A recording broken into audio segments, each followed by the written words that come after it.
Okay, so have you guys ever came across somebody that seems to be stuck in the same pattern all the time? Like they keep on living the same life, the same circumstances, the same scenario. A couple examples. I have a cousin who had a rough childhood, and it's very unfortunate because she truly did. But yet, it's a crutch for her drinking, and it's a crutch for feel sorry for me. There's some people that are just so absorbed in negativity and selfish energy to where they need catered to. They want somebody to be their crutch, And if you don't if you don't cater to them, then it's all of a sudden you don't care about me type of thing. I think a lot of people have this in their lives.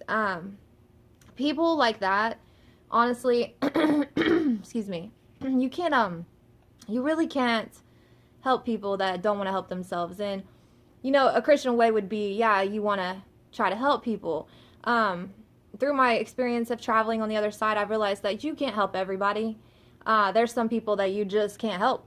And it's not just me or you that would have that problem.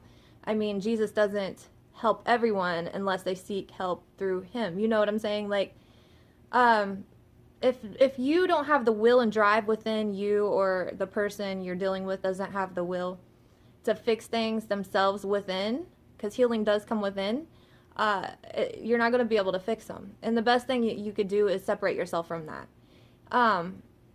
There is a lot of people, even just, it don't have to be that extreme. There could just be people that are weighing on you. They want something from you. They take advantage of your kindness, or maybe they weigh you down. I know another situation where this woman's getting weighed down by her negative husband, just bickering and kind of controlling. Those are all characteristics of people that you want to stay away from.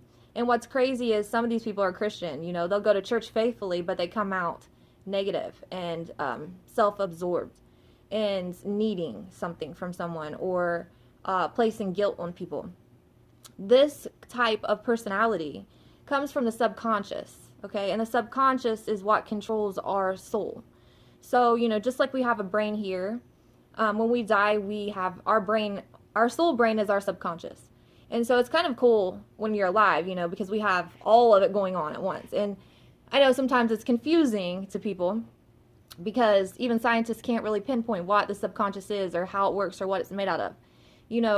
There are things that science they just don't have the answers to. They can just keep looking. And that's because it's from God. And so we'll get into, that's just a whole nother separate topic. But honestly, if somebody's subconscious is on this lower level of thought, then you have someone that's not going to go very far when they die. And I hate to say that because it's sad. It is sad. But, this is a learning, this is a learning experience. And so the learning experience that we're in is to learn from, not bask in pity. We have a very short lifespan here on earth. And it's for learning, and it's for lessons, and it's for gaining higher consciousness when we die. And so our ultimate goal is to gain higher consciousness right now. And so an example, I know this for certain, this is not something that I've read. When I speak, I'm going to speak upon experience. And I know this, when I astral travel, and it could go day to day, okay? So if I have a horrible day, say I let anger or sadness or any kind of negative emotion get to me, into my subconscious and into my being, if I've absorbed that and I take it in, and things happen, sometimes you get upset, nobody's perfect. But if I let that absorb into me, and say I astral travel that night, I'm seeing negative entities. I'm seeing things that are on a lower level frequency. It's a ground level type of souls that I would see. I'm not going to go very high up or an advancement. Okay, so pretend I was to die, actually. Soul traveling is similar to dying. I mean, my soul is leaving the body. Say I was to die and have that kind of deep mindset within me, I'm not going to advance out there. I'm going to stay around here, reliving karmic lessons. And what's sad about that is, you kind of get to where, like, okay, when you're on earth in this body, you're able to learn. Everything's slowed down, and so the process is able to be absorbed and learn, so you could change. But when you die and you're stuck in that mind frame, you stay in that mind frame. So you're in a never-ending circle. So you're kind of just reliving and reliving. There's no way out. But you know, people alive to this day, right now, in human form, in body form, you know, people that are in the same routine where it's just a circle of they're not getting out of. They're reliving the same pattern. Okay, so when they're doing this, when they pass over, they'll still be stuck in that same pattern. Now the difference is here, they could come up out of that. They could rise up out of that through healing from within. Gosh, sorry. But it has to be their will to do so. And so if there's no will to change, if there's no will for progress or learning, then it's just going to snowball effect to the afterworld. And that's not where anyone wants to be, I guarantee you that. So it is so important to have your mindset corrected here and learn from that. So if I have a good day, you know, I'm just in a positive mood, it doesn't matter what I did that day, if I'm helping somebody or if I'm not, or if I'm working or if I'm home, it doesn't matter. If I'm positive and I don't let anybody's energy take away my pride and happiness and my joy, then if I travel, then I'm going high up. I'm seeing angelic-like presence. I'm able to reach heavens. You know, I'm in astral travel when my soul leaves the body and I'm in a good feeling mindset. My emotions are balanced like they need to be. Then I could travel higher. And that is so important for people to realize because, you know, a lot of people are like, well, you soul travel. And so, yeah, it's like, I don't just soul travel. Like, I see the difference. You know what I'm saying? Like, I understand that the mind, the subconscious, is what determines where you go when you die. And so if you don't have your subconscious seated in the right place, you won't end up where you need to be in complete harmony and bliss. And it's something that has to be developed and worked on here. And so that's when you get into, you know, healing yourself from the inside out.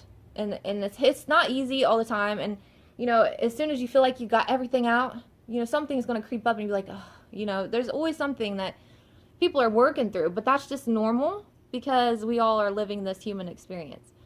So I had done a lot of praying, and I prayed to Jesus. And I prayed through him, and I cleansed myself of any things that bring me down. So I done this by thinking this. Okay, so all the past, anything in the past is just a thought. Think about that. So everything that's holding you down from the past, any kind of hurt childhood, or you got fired or anything, those are all just thoughts. Okay, they're past, they're done. That experience has already been lived and it's over with. And so now you're in the now. So you don't let a thought mind boggle you down to where you're not reaching your fullest potential because it's doing nothing but hurting you. And that's kind of how the devil gets into you. You know, it's because you let these emotions bottle within you, and you have to release that and just remember it's just a thought. So I have been, just for instance, say I have been in a really bad mood all day and treating people crappy. All why? Because there's a thought in my head about a past experience. Let it go. Because the only way it's going to bother you is if you let it. You know, it's not here anymore. The future is also just a thought. It's not here yet. So you have to understand how strong these thought processes are. Because if I'm thinking about the future and I'm worried about bills and I'm worried about how I'm going to have money and how I'm going to survive or how I'm going to buy school clothes next month, you know, that's something that I'm preparing for is a lot of money going out in August for school clothes for the kids. And if you let that consume you, it's just going to come back. Okay, so here comes August. Nothing's changed. I still don't have money, you know. And the more I think that I don't have money, I'm definitely not going to have money. Because whatever you think is going to process into your being. So if I think I'm going to struggle, then I'm going to struggle. And if I think that everything's going to be fine, and for me, I rely on God, you know, above, and I pray to Jesus, and I'm like, I know you got me. I have nothing to worry about. And once you get that in you, you won't struggle anymore. You'll just, I'm not going to say everything is going to be perfect, but it will make a difference. And you'll find that you're more happy all the time because thoughts can't control you. What's a thought, you know? And so it's really important to focus on here and now.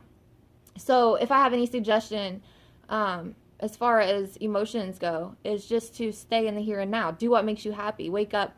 You know, when you were a kid and you woke up, for most of us, we're excited to wake up. Like, what are we going to do today? You know, who are we going to go play with? What, I don't know. What bike am I going to ride? You know, just silly things. You know, I woke up excited as a kid.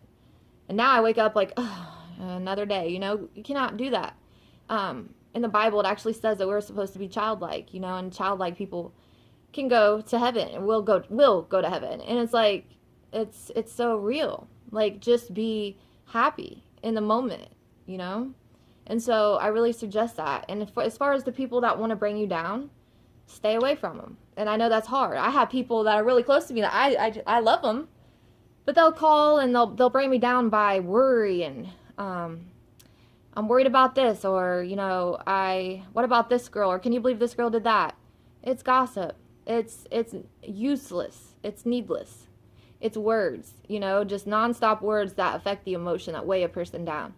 I definitely try to let things go in one ear and out the other, and in regards to people that I will not push out of my life. But I also try to coach them and tell them, you got to stop with these thoughts, because thoughts are controlling you, and thoughts should never control you. The present is only what should control you, right here and now. So enjoy right here and now, And so that's my best suggestion to anyone struggling with emotional tie downs, emotional weights, because they're not needed. There's no need for that.